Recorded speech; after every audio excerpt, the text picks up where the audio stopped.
في هذا الفيديو غادي نشوفوا مغربيه وقع لها واحد الموقف في مطار مراكش في المغرب وتدخل واحد الجزائري ونقد الموقف. كيفاش القصه ديال هاد المغربيه اللي في مطار مراكش اللي هي في المغرب ونقدها هاد الجزائري. المهم بلا ما نطول عليكم بزاف تفرجوا في هذا الفيديو حتى النهايه. Les DZ, je vous tire mon chapeau. Je viens de rentrer du Maroc. Un voyage de retour dans l'avion. Laisse tomber, il n'y a pas pire. Et je vous explique après pourquoi j'ai dit les DZ, je vous tire mon chapeau. Un chapeau haut, mais haut. Je suis partie au Maroc pour une urgence. Je vous raconterai ça peut-être ultérieurement, mais en tout cas pour le moment, j'ai pas envie de le dire. Je suis restée 2 jours pour régler un gros souci par rapport à ma mère. Et du coup, je prends l'avion du retour. L'avion devait décoller à 7h15 du matin. Il fallait arriver à 4h30, 5h maximum. On passe, on fait l'enregistrement, on fait tout. On était 70 personnes à peu près. On passe les dernières fois les passeports à l'aéroport de Marrakech et on arrive, tu sais, dans la passerelle pour arriver dans l'avion. Sauf que, ils nous laissent attendre. Ils nous laissent. L'avion ne nous dit rien du tout. C'est Transavia, l'avion. Aucune explication. Ils nous ont laissé au moins 45 minutes attendre dans la passerelle. Vous savez, la passerelle en haut qui amène vers la porte. Après, retour, ils nous disent, en fait, il y a un problème technique. Écoutez, ça va prendre un petit peu de temps. Veuillez repartir, vous asseoir, là où vous étiez avant que vous passiez dans le truc de passeport. Les portes d'enregistrement. On repart. Ils ne disent rien. Rien. Jusqu'à ce qu'on parte les voir. Ils nous expliquent qu'ils n'ont pas encore la communication. Après, ils nous disent, ouais, 15 minutes après, voilà, machin, on va vous dire. Et là, on voit le pilote avec le copilote qui viennent nous dire que l'avion ne partira pas, qu'il y a un gros problème de communication dans l'avion et que faut pas qu'on s'inquiète. On va caser le maximum de personnes dans le vol de lendemain, qui est aujourd'hui. Et vous allez être automatiquement indemnisé de 400 € chacun et que vous allez être pris en charge par la compagnie au niveau de logement. Du coup, on va vous loger, nourrir, transporter, c'est-à-dire le lendemain, on va être transporté pour venir dans le vol qui était à 6h du matin. Donc à 3h30, il fallait être dans l'aéroport. Et c'est là où tout le cauchemar a commencé. On attend des heures et des heures. On nous fait partir d'un endroit à l'autre. Venez, on va faire ça là. Oui, le groupe qui veut partir. Il y a des gens qui voulaient pas partir et qui voulaient partir absolument le jour même. Bref, un truc de fou. On nous dit que la compagnie est en train de voir avec les hôtels pour pouvoir nous loger. Alors, de 7h du matin, de 6h15 du matin jusqu'à 11h. Et c'est à 11h qu'on vient, il nous dit, non, en fait, débrouillez-vous parce que il faut que chacun se débrouille avec ses propres moyens pour trouver un hôtel et machin, transport pour le lendemain et machin, parce que il y a le congrès de je sais pas quoi, et Transavia n'arrive pas à nous loger. Alors qu'il y a que ça, des hôtels et des riades et des machins. Non, il fallait les hôtels conventionnés, et les hôtels conventionnés, ils ont pas de place pour autant de monde. C'était, on est resté qu'une vingtaine de personnes parce que les autres, ils ont repris des vols et tout ça. Et nous, du coup, on est resté coincés parce qu'on trouvait pas de billets. On trouvait rien pour partir. Et c'est là où le DZ va intervenir. C'était un passager avec nous.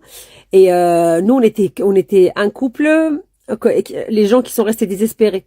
C'était un couple, moi, une autre dame, et une autre fille, une pompière et une ambulancière. Bref, on était là à galérer, en train de chercher et tout, machin, mais c'était un truc de malade. Je vous fais la suite dans l'autre vidéo. Je suis désolée, je fais la partie 2 là. En fait, j'étais en train de faire la vidéo, je me suis endormie tellement j'ai eu vraiment 2 jours de séjour de merde. Mais vraiment de merde, j'ai dormi 2 heures à tout casser. Les DZ, je vous tire mon chapeau bas. Merci infiniment pour les personnes que vous êtes. J'ai toujours entendu que les DZ, c'était vraiment des vrais hommes, des hommes de situation. Mais je me disais, ouais, ils sont juste fiers de leur pays et tout, mais ils doivent être comme tout le monde, tu vois. Et pas du tout. Donc on était dans l'avion qui s'annule l'instant même. Donc on était dans mon histoire catastrophique de mon avion qui l'ont annulé 1 heure après. Ils l'ont annulé 1 heure après la date, l'heure prévue pour le vol.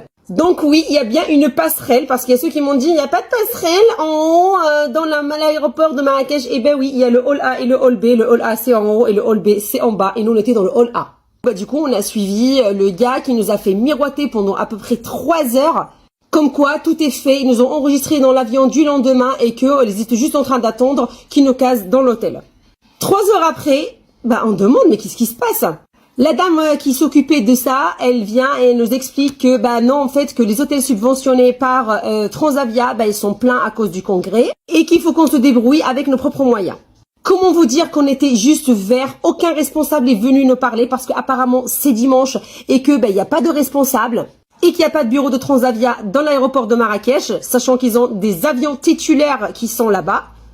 Bref, on a fini par là, c'est là où le DZ est entré en jeu. Tout le monde, tous les hommes qui étaient là, chacun a pris ses valises, a pris ses trucs, a pris machin, tout le monde s'est barré.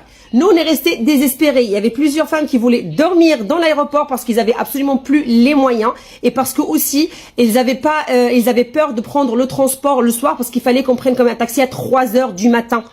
Parce que le vol était de 6 heures à 6 heures du matin, le décollage. Donc, il fallait être là minimum 3 heures avant le décollage. Ce DZ était le DZ de la situation. Il était là. Au moment où nous, on chialait sur notre sort, on était énervés, on criait pour rien. Il nous a dit, écoutez, venez ici, je cherche pour vous un hôtel. Il nous a pas lâché. Il a cherché l'hôtel. Il a cherché l'hôtel pour 6 personnes. Il voulait chercher pour 8, mais les autres, ben évidemment, ils se sont barrés parce qu'ils sont foutés chacun pour soi, Dieu pour tous, hein.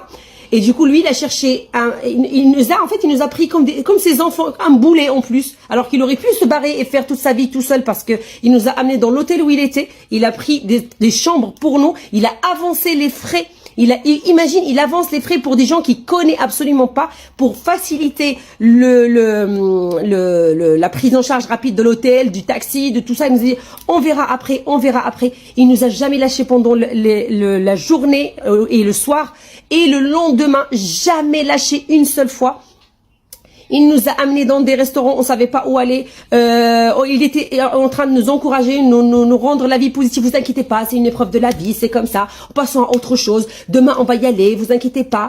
Il était là. Il était là comme notre grand frère. C'est un truc de malade. Il s'est proclamé notre grand frère. On a passé la meilleure journée de notre séjour, alors que elle était censée être la pire journée de notre séjour. Il bougeait pas sans nous attendre. Il voulait aller manger, il nous disait de venir avec lui. Venez, je vous amène dans un endroit bien. Il a écouté chaque personne de nous. Toi, tu veux manger quoi? Toi, tu veux manger. Il a essayé de trouver la meilleure solution pour tout le monde, sans imposer son point de vue, sans imposer rien du tout. Même jusqu'au lendemain, quand on est parti dans le taxi à 3 heures du matin, c'est une personne galante. Il a pris tous nos bagages. C'est lui qui a conduit qui poussait le chariot. C'est lui qui a amené. C'est vraiment, il m'a choqué, ce monsieur. Il a demandé les tickets de tous les hôtels, les machins pour nous. Il nous a tout, jusqu'à la dernière seconde, il nous disait prenez les photos, n'oubliez pas ci, n'oubliez pas ça. Mais un truc de malade. Merci, merci infiniment. Si un jour tu tombes sur cette vidéo, merci du fond du cœur.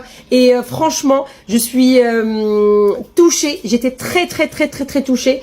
Et c'est pour ça que j'ai tenu à faire cette vidéo pour lui rendre un peu hommage parce que vraiment c'était exceptionnel. Cet homme c'est exceptionnel et sa femme elle a de la chance et il a 3 enfants et une femme magnifique. Que Dieu lui préserve sa famille, que lui donne tout, que Dieu lui donne tout ce qu'il aimerait avoir dans son profond cœur.